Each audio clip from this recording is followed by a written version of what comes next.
आप देख रहे हैं राष्ट्रीय हिंदी न्यूज। नमस्कार दर्शकों, बहुत बहुत स्वागत है आपका राष्ट्रीय हिंदी न्यूज में। और इस वक्त मैं हूं आपके साथ वर्षा शर्मा।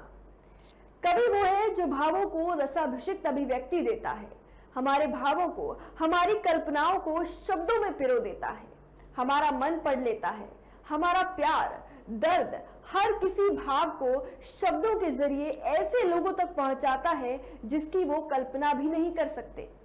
आज हम सुनेंगे ऐसी ही एक कवित्री और लेखिका को जिनका नाम है आशा त्यागी, जो एडवोकेसी से ताल्लुकात रखती हैं।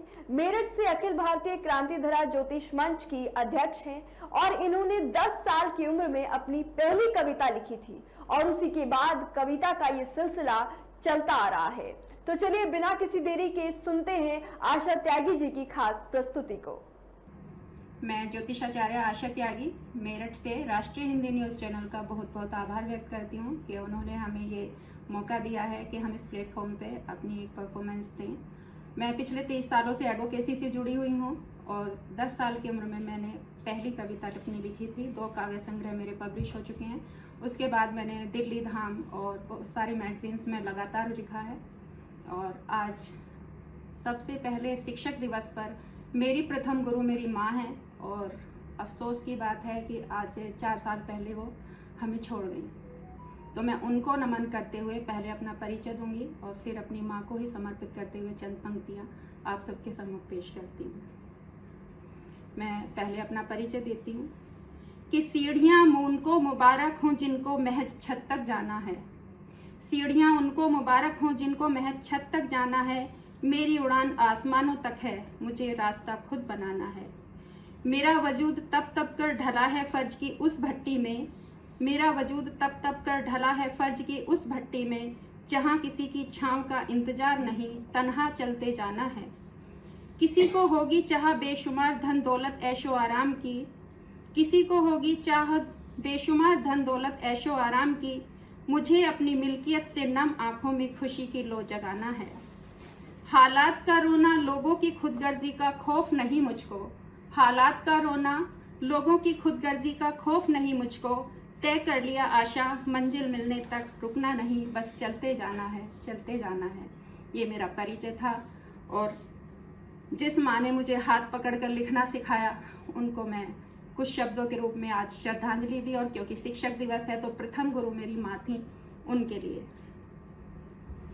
इतना विस्तृत शब्दकोश दिया था माँ तुमने मुझको, इतना विस्तृत शब्दकोश दिया था माँ तुमने मुझको, फिर भी पीड़ा मन की कहने को शब्द कम पड़ जाते हैं। जब भी आपकी यादों के धागे मेरे अंतस में उलझ जाते हैं। हर संबल कम पड़ जाता है जब उठती है हुक कलेजे में। हर संबल कम पड़ जाता है जब उठती है हुक कलेजे में। ठंडी आह बढ़कर रह जाती हूँ मैं अकेले में। अभी जाने कितना वक्त लगेगा मुझको इस सब से उबर पाने में, या फिर जीवन भर ये टीस रहेगी मेरे दिल के तहखाने में। मेरा मानना है कि बेटियां हमेशा माँ की परछाई होती हैं और माँ अगर कहीं दुनिया से चली भी गई तो बेटियों के रूप में उनकी परछाई हमेशा कायम रहती है।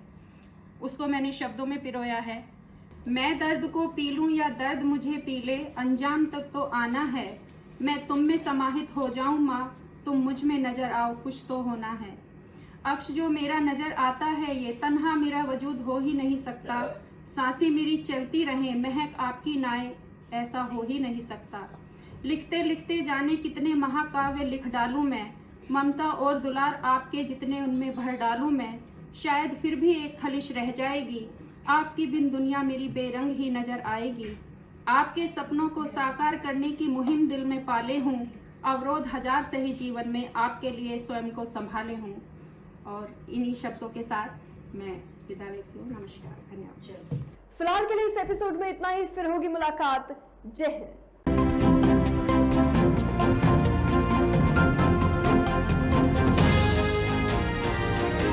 आप देख रहे हैं राष्ट्रीय हिंदी न्यूज।